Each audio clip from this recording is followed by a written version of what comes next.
Hai semuanya, berjumpa lagi di channel Garis Waktu. Pada kesempatan kali ini, kita akan membahas Laksamana Muda Tadashi Maeda.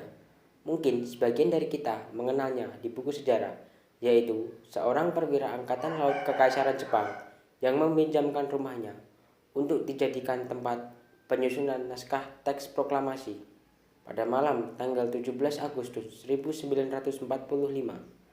Untuk kisah selengkapnya, mari kita simak tayangan berikut ini.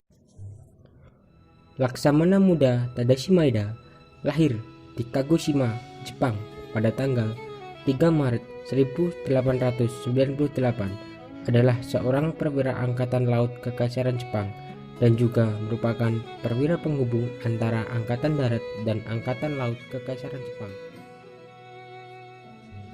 Selama masa antar perang, Laksamana Muda Maeda menjabat sebagai atase militer di Den Haag dan kemudian dipindah tugaskan menjadi atase militer di Berlin. Maeda dikenal dekat dengan kaum pergerakan nasional. Hal ini berawal pada saat beliau bertugas sebagai atase militer di Den Haag. Pada saat itu, ia bertemu dengan Muhammad Hatta dan Ahmad Subarjo. Sejak saat itu, ia mengamati betapa kerasnya perjuangan para tokoh nasional dalam membela Indonesia supaya terlepas dari penjajahan Belanda. Laksamana Muda Maeda yang telah menaruh hati pada Indonesia kemudian datang untuk bertugas ke NKRI seiring dengan kemunculan Jepang. Setelah Jenderal Terpoten dan Gubernur Jenderal Hindia Belanda Tjarda menyerah pada Jenderal Hitoshi Imamura pada 8 Maret 1942, Laksamana Maeda dipindah tugaskan menjadi perwira penghubung bagi Angkatan Darat Jepang dan beliau berkantor di Batavia atau Jakarta. Selama menjadi perwira penghubung ini, beliau mendirikan sebuah asrama. Asrama Indonesia Merdeka merupakan sarana pendidikan politik bagi pemuda yang didirikan pada tahun 1944 oleh Laksamana Muda Maeda. Hal ini menjadi bentuk kepeduliannya terhadap rakyat Indonesia untuk bisa memperjuangkan kemerdekaan dengan membekali diri dengan ilmu pengetahuan. Asrama ini dibangun tepatnya pada bulan Oktober 1944 di Kebon Sirih, Jakarta, dan memiliki pengajar yang terdiri dari beberapa tokoh intelektual seperti Soekarno, Muhammad Hatta, Ahmad Subarjo, Syahrir, Sanusi Pane, dan lain-lain. Tidak lama kemudian dibentuk cabang baru di Surabaya yang diketuai oleh Ahmad Subarjo dengan dibantu oleh Wikana. Laksamana Muda Maeda telah memiliki keinginan untuk bisa menyumbangkan jasanya bagi Indonesia. Beliau melakukan segenap kemampuannya untuk mengorbankan diri demi kemerdekaan Indonesia yang ia ketahui menjadi cita-cita para leluhur sejak dulu kala. Dengan menyediakan rumah sebagai tempat berkumpulnya tokoh-tokoh bangsa, Maeda siap mengamankan tempat itu dan memastikan teks proklamasi dapat dirumuskan dengan tenang agar dapat dibacakan pada momen kemerdekaan Indonesia.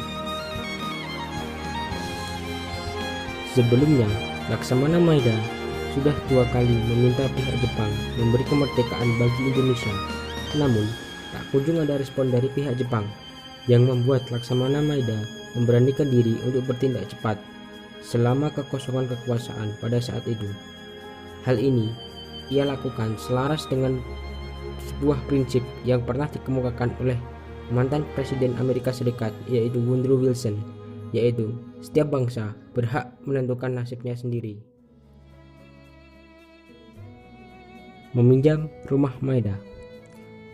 Pada Jumat 17 Agustus 1945 dini hari, kesibukan luar biasa tampak di sebuah rumah berlantai 2 di Jalan Meiji, nomor 1 Jakarta Pusat. Di luar terdapat puluhan pemuda bergerombol dengan wajah serius bercampur tegang. Mereka tengah menunggu apa yang akan diputuskan oleh para senior di lantai 1 rumah tersebut. Di dalam rumah, suasana tak kalah tegang menjelang santap sahur hari ke-8 Ramadan itu.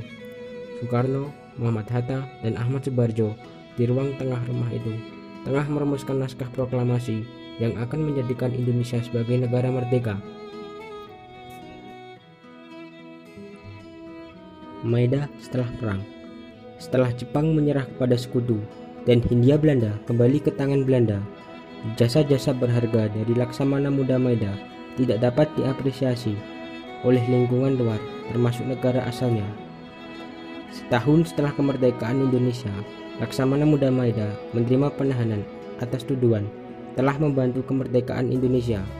Namun, beliau berhasil membantah bahwa ia tak mungkin bisa menggerakkan seluruh rakyat Indonesia untuk menyatakan kemerdekaan, dan itu membuatnya dibebaskan serta diperbolehkan pulang ke kampung halamannya. Penderitaan Laksamana Muda Maeda tidak berhenti sampai di situ. Setibanya di Jepang, ia kembali menjalani sidang dan mendapat perlakuan tidak baik karena dianggap telah mencoreng harga diri Jepang.